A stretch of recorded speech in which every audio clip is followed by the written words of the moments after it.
This is a very important referendum for Gael, for the government and also for the children of Ireland.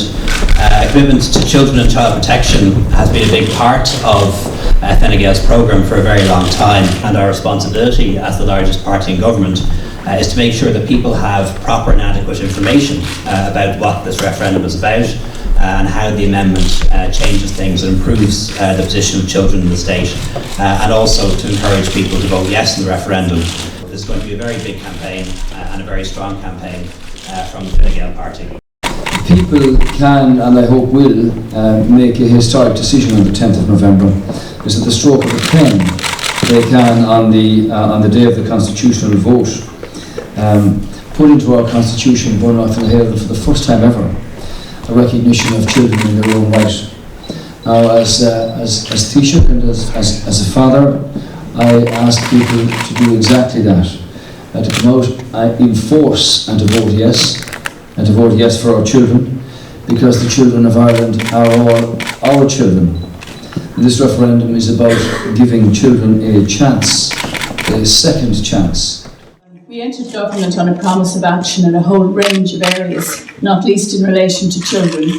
We've said that we would reform the services for children, that we would bring about constitutional change, and that we would reform the way we deliver the services and the administration of child protection in this country. We're here to talk about one element of that today, and that's the constitutional change that we are proposing with Article 42A entitled Children. We needed that action because we've had decades, and as the Taoiseach said, 20 years ago we had Catherine McGuinness calling for constitutional change in order to protect children properly in this country. We've had dozens of reports, we've had 17 major reports outlining the serious difficulties in relation to child protection issues in this country. So we had a commitment in the programme for government to change that.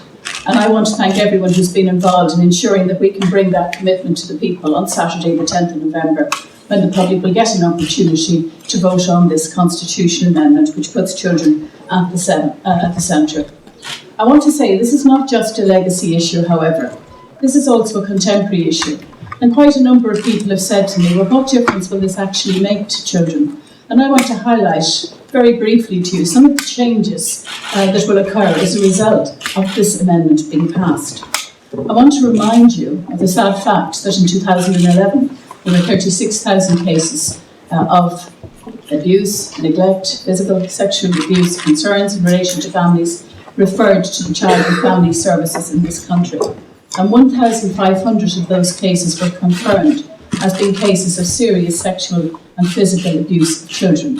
So there's a contemporary issue here which we are addressing, as well as the legacy issues. But the referendum is both symbolic and practical.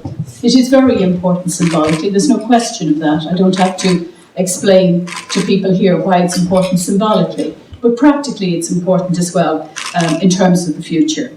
Because as I've illustrated to you, child protection concerns have not suddenly gone away. And the sad reality is that they probably never will.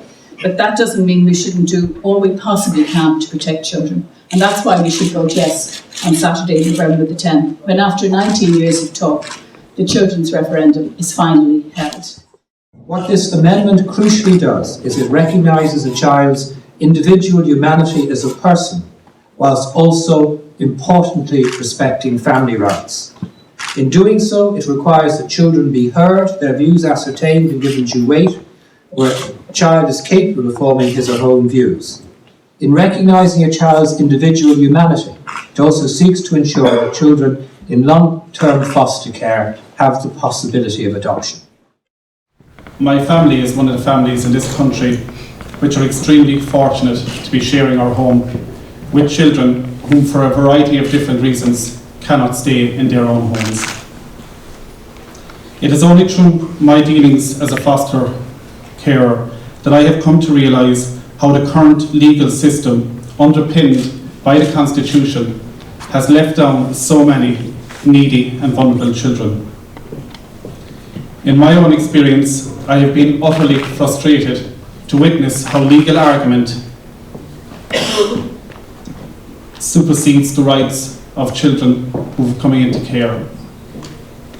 I believe, when passed, this referendum will give long overdue constitutional strength to planned and existing legislation, to allow for real and secure attachments to be formed by children in loving homes throughout this country.